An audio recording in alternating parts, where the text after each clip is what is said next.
Hello friends, welcome back to PD and sports. So friends, आपसे लगातार मैं polling के थ्रू पूछ रहा था पहले से कि कौन से ऐसे स्पोर्ट्स साइंसेज हैं जिसके कोर्स कंटेंट की आपको डिमांड है।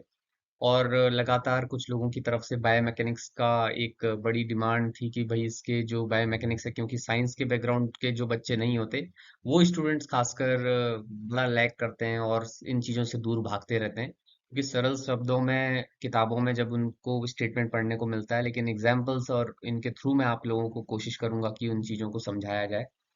बायोमैकेनिक्स आप जानते हैं कि फिजिक्स का एक पार्ट होता है। फिजिक्स आप भौतिक भौतिक शास्त्र की जब हम बात करते हैं तो वहाँ पे बहुत सारी ऐसी फिजिकल क्वांटिटीज होती हैं जिनको हमें पढ़ना होता है। बायोमैकेनिक्स स्पोर्ट्स के फील्ड में हमेशा से यूज होने वाली एक एलाइड साइंस या स्पोर्ट्स साइंस रही है, जो कि डील करती है स्पोर्ट्स पर्सन्स के ह्यूमन मूवमेंट्स को। तो अब मैं आज इस वीडियो में बात करूंगा बायोमैकेनिक्स के इंट्रोडक्शन से, और साथ ही साथ हम बात करेंगे कौन सा, हाँ, ये अप्लाई होती है।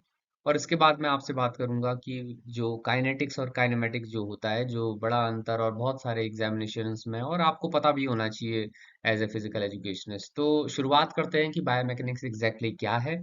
सबसे पहले, जैसे मैंने आपसे कहा कि फिजिक्स की एक ब्रांच के रूप में मैकेनिक्स को देखा जाता है, तो बायो मैकेनिक्स से पहले मैकेनिक्स को समझना जरूरी है कि जब भी हम किसी फिजिक्स की एक ब्रांच की बात कर रहे हैं जो कि कंसर्न करती है आपके मूवमेंट और मोशन के डिस्क्रिप्शन से, यानी कि वो व्याख्या कर रही है कि मोशन किस तरह का है, वो मूवमेंट हो रहा है और कैसे वो मूवमेंट हो रहा है, यानी कि कौन सा ऐसा फोर्स है, कैसे वो फोर्स क्रिएट किया गया है जिससे कि वो मोशन या मूवमेंट में वो ऑब्जेक्ट आ पाए। अब बॉल है, बॉल जो है वो मूव कर रही है, रोल कर रही है, तो बॉल के रोल करते हुए आपको जो दिख रहा है ना, जो रोटेशन, तो वो रोटेशन एक तरह से फिजिक्स है जो आपको दिखाई दे रही है।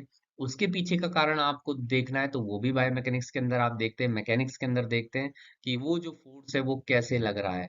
अब जब बात आ जाती है ह्यूमन मूवमेंट्स की, ह्यूमन बॉडी मूव्स की, तो वहां पे हम, अब क्योंकि इंसान की और खिलाड़ी की बात जब हम करते हैं, तो वहां पे वो वर्ड बायो जुड़ जाता है, यानी कि बायो जिसमें लाइफ जिसका मतलब होता है, जिसका अगर रियल मीनिंग देखें तो लाइफ, और फील्ड ऑफ मैकेनिक्स ऐसा होता है बायोमैकेनिक्स जो कि इंसानों की, यानी कि बायो यानी कि लाइफ से रिलेटेड आपके लाइफ लॉन्ग जो हम प्रोसेस करते रहते हैं, उन सब एक्शन ऑफ फोर्सेस के बारे में स्टडी करने की बात करता है। तो बेसिकली ये बायोमैकेनिक्स का एक सरल अर्थ है, जैसे मैंने उदाहरण के तौर पर भी दिया कि आप हमेशा जब हम खेलते हैं तो हमारे खिलाड़ी जिस तरह से खेल रहे हैं, भाग रहे हैं, दौड़ रहे हैं, वॉक कर रहे हैं, कोई एक स्टेप ले रहे हैं, वो सारी चीजें जो है, वो मूवमेंट जो है, वो हम जब देख रहे हैं उनके बारे में अगर हम स्टडी करने लगेंगे, वो मैकेनिक का एक पार्ट हो जाएगा और वही बायोमैकेनिक्स बेसिकली होता है।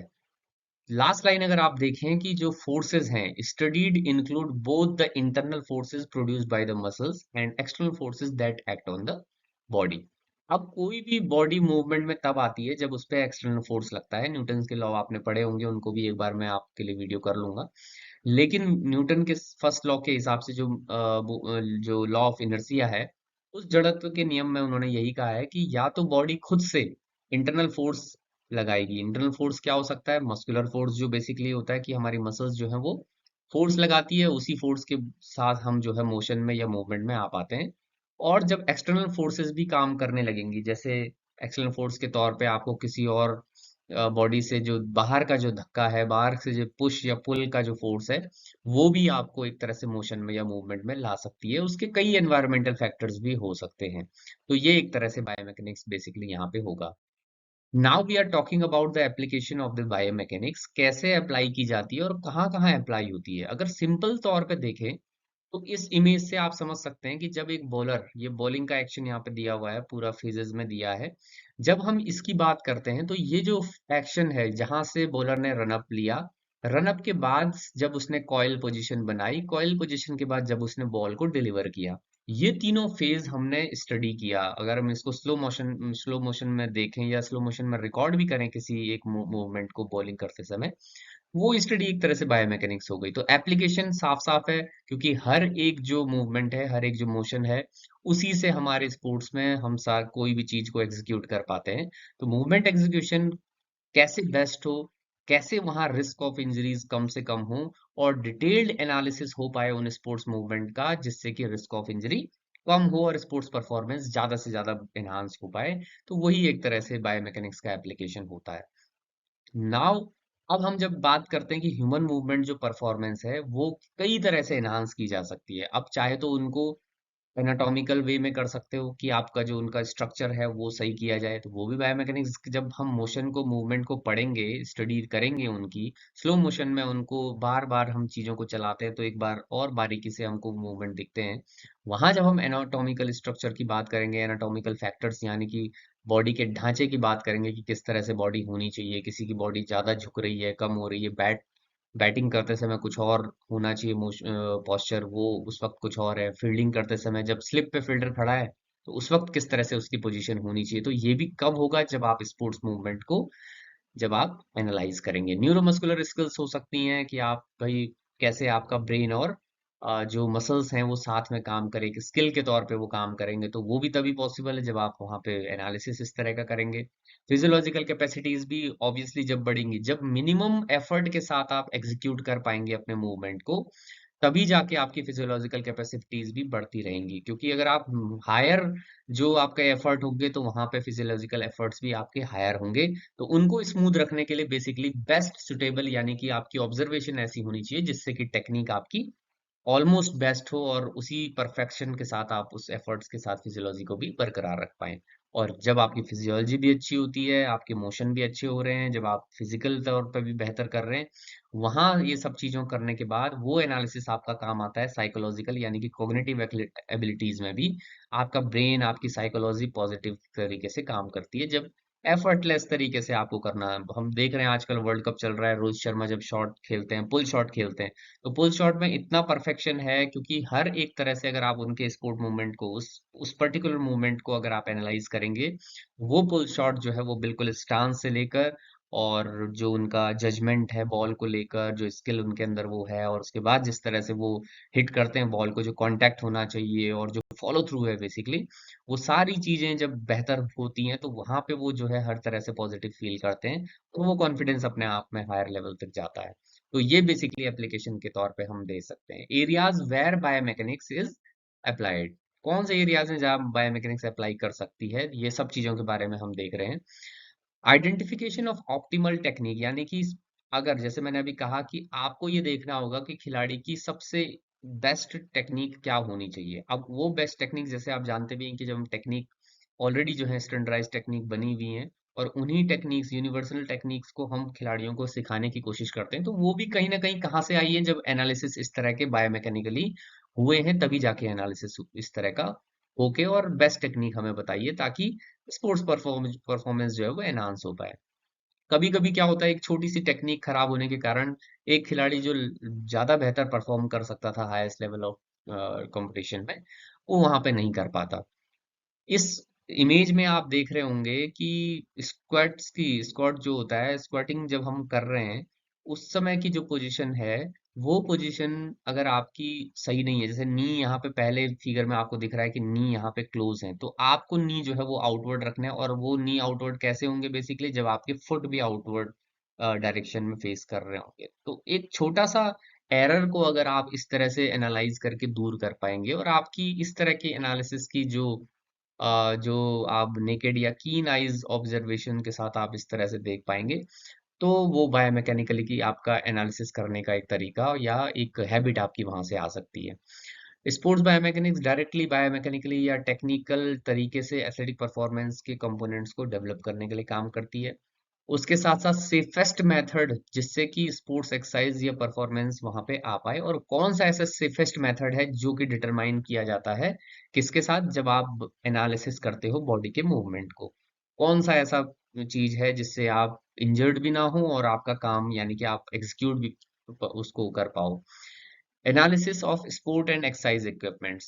अब बायोमैकेनिक सिर्फ यहाँ वहां तक सीमित नहीं होती कि हम खिलाड़ी को देख रहे हैं, उसके मूवमेंट देख रहे हैं, कर रहे हैं, लेकिन कौन से इक्विपमेंट वो यूज कर रहे हैं, कौन सी ऐसी जो क्लोथ्स हैं वो कौन से उनको यूज करने चाहिए। आप देख रहे हैं आजकल जो कुछ ऐसे जर्सीज भी बनने लगी हैं, यानी कि उनका स्टफ इस तरह का होता है जर्सीज का कि वो विंड रेजिस्टेंस उस तरह से फील नहीं करती, या वो पसीने के साथ उस तरह से वो नहीं कर पाती, और वो कई बार आपको बायोमैकेनिकली यानी कि जब आप मूवमेंट में रहते हैं, जब आप मोशन में रहते हैं, उस वक्त आपको असिस्ट भी करती हैं। तो ऐसी भी चीजें बनने लगी हैं, ऐसी भी चीजें टेक्नोलॉजी के रूप में जो खिलाड़ियों की क्लोथिंग है उनमें भी इस तरह की चीजें आने लगी हैं। सरफेसेस को लेके तो लगातार मैं बात करता रहा हूँ, पिछले वीडियो आपने देखा भी होगा कि कैसे हॉकी में जो है वो वाटर कैसे फ्रिक्शन का काम करता है, फ्रिक्शन जो है वो मेंटेन करके रखता है, क्योंकि नहीं तो बहुत ज्यादा फ्रिक्शन वहां पे आपको देखने को मिल सकता था। तो इस तरह से चीजें वहां पे आपको सरफेसेस के रूप में मिल सकता है। रैकेट की लंबाई, रैकेट की चौड़ाई, कई ऐसे खिलाड़ी होते हैं जो रैकेट नैरो पसंद करते हैं, यानी कि थोड़ा सा उसका जो पार्ट होता है जिससे आप हिट करते हो शटल को, उस पार्ट को बेसिकली हिटिंग एरिया को जो है वो चौड़ाई में ज्यादा रखते हैं, और कई लोग लंबाई में ज्यादा रखते हैं। तो उनके पीछे भी कहीं ना कहीं वो एनालिसिस होती है कि वो किस तरह से के रैकेट से खेलना पसंद करते हैं। तो इक्विपमेंट्स तो हो ही जाते हैं, आपके जूतों से लेकर और हर एक चीज में मैकेनिक्स जुड़ी हुई है। Biomechanics is also utilise to attempt to enhance performance और reduce the risk of injury, जैसे मैंने पहले भी आपसे बताया है। अब हम आज के सबसे इम्पोर्टेंट बात पे आ जाते हैं, जहां पे काइनेमैटिक्स और काइनेटिक्स की बात तब तब होती रही है जब हम शुरुआत करते हैं किसी भी बायोमैकेनिकल लेक्चर की। तो बायोमैकेनिक्स ट्रेडिशनली डिवाइड करती है दो एरियाज में, जहां पे पहला एरिया है काइनेमैटिक और दूसरा एरिया है काइनेटिक्स। आपको बिल्कुल भी यहाँ पे कंफ्यूज नहीं होना है, क्योंकि काइनेमैटिक एक ऐसी ब्रांच होती है मैकेनिक्स की जो डील करती है geometry of the motion of object की, यानी कि ऑब्जेक्ट कैसा दिख रहा है, ऑब्जेक्ट में किस तरह की प्रॉपर्टीज आपको दिखाई दे रही हैं, वो क्या हो रहा है उस वक्त, मोशन किस तरह से हो रहा है, मूवमेंट किस तरह से हो रहा है, चाहे वो डिस्प्लेस हो रही है, कोई ऑब्जेक्ट डिस्प्लेस हो रही है, कोई ऑब्जेक्ट वेलोसिटी में है, कोई ऑब्जेक्ट एक्सेलरेट कर रही है, बिना किसी फोर्स के, यानी कि कोई भी फोर्स, कौन सा फोर्स उस पर अप्लाई कर रहा है, कौन से रीजन के कारण वो डिस्प्लेसमेंट हुआ है, कौन से रीजन के कारण वो वेलोसिटी आई है या एक्सेलरेट वो बॉडी हुई है, ये सब चीजें जब आप नहीं पढ़ते तो वो काइनेमेटिक्स के अंदर आता है। Kinetic is the study of relationship between the force system acting on the body and the changes it produces in the body motion. अब आप जब उसको देख भी रहे हो तो उनका क्या रिलेशन है, यानी कि एक फोर्स अगर किसी ने लगाया है, हवा की वजह से अगर कोई बॉडी खिसकी है, डिस्प्लेस हुई है, तो वो हवा है जो कारण है उस बॉडी के मोशन का। तो वो जब आप जो बॉडी के मोशन को जो प्रोड्यूस कर रही है, अगर उसके बारे में आप पढ़ रहे हैं, वो स्टडी बेसिकली काइनेटिक्स होती है। इसको और अच्छे से समझते हैं।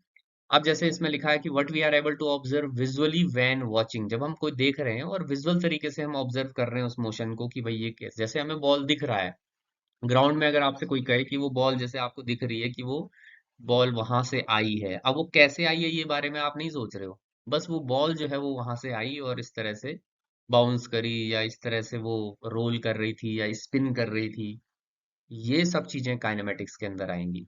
लेकिन जब आप ये देखेंगे कि उस बॉल का साइज तो ये है, सिक्वेंसिंग ऐसी है, टाइमिंग ऑफ मूवमेंट ऐसी है, और ये किस वजह से है, क्योंकि फोर्स वहां से ज्यादा लगा, कम लगा, जो सरफेस है फ्रिक्शन की वजह से ऐसा हुआ, क्योंकि ग्रास जो है वो ग्राउंड में ज्यादा थी, इस वजह से जो है वो बॉल बहुत अच्छे से रोल नहीं हो पा रही थी। आप देख रहे हो क्रिकेट में कि आउटफील्ड कई कई ग्राउंड्स में बहुत अच्छी है, तो ग्राउंड जो है यानी कि फ्रिक्शन फोर्स उसका एक बड़ा कारण हो सकता है कि आपकी जो आउटफील्ड है वो किस तरह की है।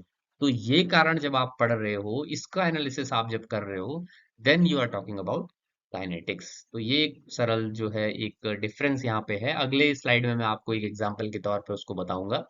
लेकिन एक पुश पुल के तौर पे हम कई बार फोर्स को भी हम देख लेते हैं। तो काइनेटिक एक इस तरह की स्टडी होती है जो कि मोशन को एसोसिएट होती है, या जो फोर्सेस जो मोशन की का कारण होते हैं उनको पढ़ने की जो स्टडी होती है वो एक तरह से काइनेटिक्स होती है। इस एग्जाम्पल के थ्रू हम समझने की कोशिश करते हैं डियर स्टूडेंट्स, जहाँ पे ग्रेविटी से जब वो पेड़ से जब वो फल नीचे गिर रहा है, अगर इस वाले जो एग्जाम्पल इसमें अगर आप देखने की कोशिश करेंगे तो इसका कारण आपको विजुअलाइज क्या हो रहा है, आप क्या देख रहे हैं, आपके सामने विजुअल्स ऐसे हैं कि एक पेड़ से जो है वो फल नीचे गिर रहे हैं, जमीन की तरफ आ रहे हैं, अर्थ टुवर्ड्स अर्थ जो है वो गिर रहे हैं। ये जो आप देख रहे हो गिरना, यानी कि नीचे की तरफ ड्रॉप डाउन कर रहे हैं, तो वो ड्रॉप डाउन होना तो आपका काइनेमेटिक है।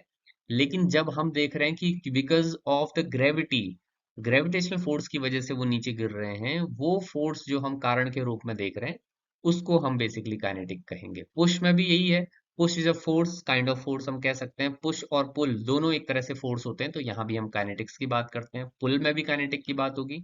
Magnetism is the reason to attract the body, तो अब वो मैग्नेटिज्म की वजह से कोई बॉडी अट्रैक्ट कर रही है, मोशन में आ रही है, यानी कि यहाँ भी कॉज ऑफ मोशन की बात हो रही है, it means it is kinetics. ऐसे ही एक्सेलरेशन है।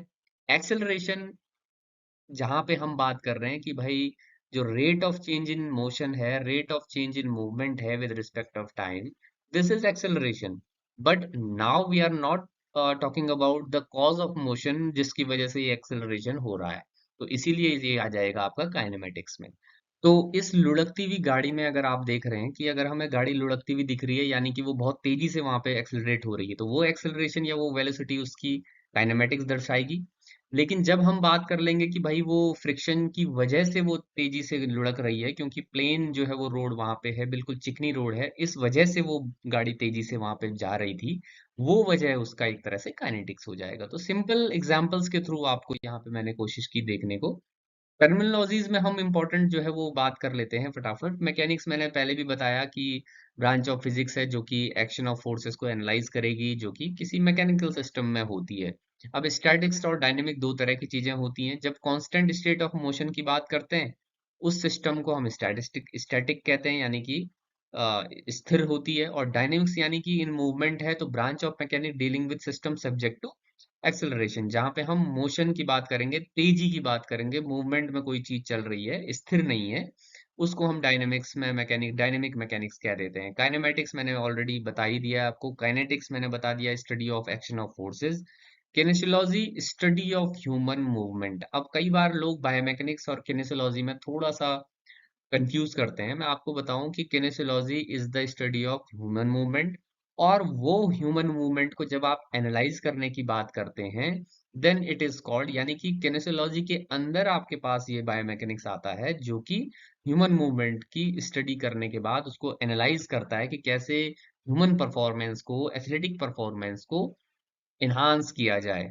Sports medicine is the clinical and scientific aspect of sports and exercise. अब जब हम बात करते हैं बायोमैकेनिक्स की, तो बायोमैकेनिक्स सिर्फ टेक्निक सुधार के किसी खिलाड़ी की जो परफॉर्मेंस को एनहांस करना नहीं है, बल्कि स्पोर्ट्स मेडिसिन में भी कई बार, क्योंकि मैंने पहले भी पहली लाइन में ये लिखा था कि it reduces the risk of the injury.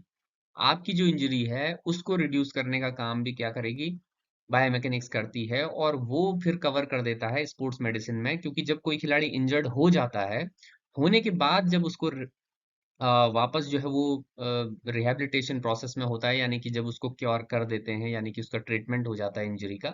Injury की ट्रीटमेंट के बाद वापस उसको बायोमैकेनिकल तरीके से उन जॉइंट्स को, उन हड्डियों को या कुछ मसल को जो ट्रीट करी करी गई है, उसको उस प्रॉपर अलाइनमेंट में लाने के लिए फिर से बायोमैकेनिक्स की जरूरत पड़ जाती है। तो डियर स्टूडेंट, अब हम बात कर लेते हैं कि कुछ आप खुद को कैसे असेस करो। अब ये सारी चीजें आपने पढ़ ली, मुझे नहीं लगता कि इस वीडियो को देखने के बाद आपको किसी भी तरह का डाउट आपके मन में होगा, लेकिन फिर भी आप अपने आप को असेस कर सकते हैं। ये दो क्वेश्चन आपके सामने है। When the ball is at its highest point पे कोई बॉल है, इट्स स्पीड इज जीरो, उसकी जो स्पीड है, गति है, वो शून्य है। Because of gravity, it's dropped down with the acceleration of 9.8 meter per second. No air resistance is working on it. What it describe? Kinetics और kinematics. अब यहाँ पे बात हो रही है कि बॉल जो है वो हाईएस्ट पॉइंट पे गई, स्पीड जो है जीरो थी, और बिकॉज ऑफ ग्रेविटी, ग्रेविटी की वजह से जो है ये ड्रॉप डाउन कर गई। एक्सेलरेशन इसका 9.8 मीटर पर सेकंड है, जो कि एक्सेलरेशन भी दिया हुआ है, कोई एयर रेजिस्टेंस पे काम नहीं किया। तो आप थोड़ा अंदाजा लगाइए कि ये काइनेटिक्स है या काइनेमेटिक्स है। दूसरा एग्जाम्पल यहाँ पे है, a ball thrown in the air. एक बॉल जो है वो एयर में फेंकी गई with acceleration of 2 metre per second and final position of the ball is x. माना कि फाइनल पोजीशन उसकी एक्स है। इट डिस्क्राइब काइनेटिक्स और काइनेमेटिक्स। अब क्या ये दिखा रहा है आपको, ये देखने के बाद, इस स्टेटमेंट के बाद आपको क्या लग रहा है कि काइनेटिक्स में आएगा या काइनेमेटिक्स में? तो ये चीजें आप जब देख लेंगे, उसके बाद में आप समझेंगे कि ये काइनेटिक्स है, क्योंकि यहाँ पे हम बात कर रहे हैं किसकी, कारण की, यानी कि ग्रेविटी की वजह से वो नीचे एक्सेलरेट कर रहा है। और यहाँ पे हम बात कर रहे हैं काइनेमेटिक्स की, क्योंकि यहाँ पे किसी भी तरह का कॉज ऑफ मोशन नहीं है, सिर्फ एक्सेलरेशन और फाइनल पोजीशन की बात की जा रही है। तो यही चीज आप और भी अपने एग्जांपल्स बना सकते हैं, स्पोर्ट्स के एग्जांपल बना सकते हैं, और बहुत आसान है, कोई ऐसी बड़ी चीज नहीं है। तो फिलहाल इस वीडियो में इतना ही। आप ज़रूर हमें सजेस्ट करिए कि कैसे अपने और जो है वो, अगर आपको इस वीडियो में और कोई सजेशन आपका हो कि कैसे हम बायोमैकेनिक्स की वीडियोज़ को और ज़्यादा इफ़ेक्टिव बना सकते हैं, तो आप ज़रूर हमें कमेंट बॉक्स में लिख सकते हैं। और आगे आने वाले टाइम में अगर आप चाहें तो लाइव सेशन भी हम कर सकते हैं, ताकि आपके क्वेश्चन अगर कोई हो तो हम तुरंत वहीं पे ले लें। लेकिन उम्मीद यही है कि इस तरह के रिकॉर्डेड वीडियो भी आपको पसंद आते होंगे, और सारी चीज़ें ऑलमोस्ट मैंने कोशिश की है कवर करने की, और बहुत सारे ऐसे बुक के सोर्सेज हैं जो कि अच्छे बुक के सोर्सेज हैं, जो कि कोशिश की है कि वहां से कुछ ना कुछ लेके आपको दिया जाए। तो फिलहाल इस वीडियो में इतना ही। आगे भी आपसे बायोमैकेनिक्स और अदर तरह की वीडियोस के साथ इसी तरह से मिलते रहेंगे। Thank you so much.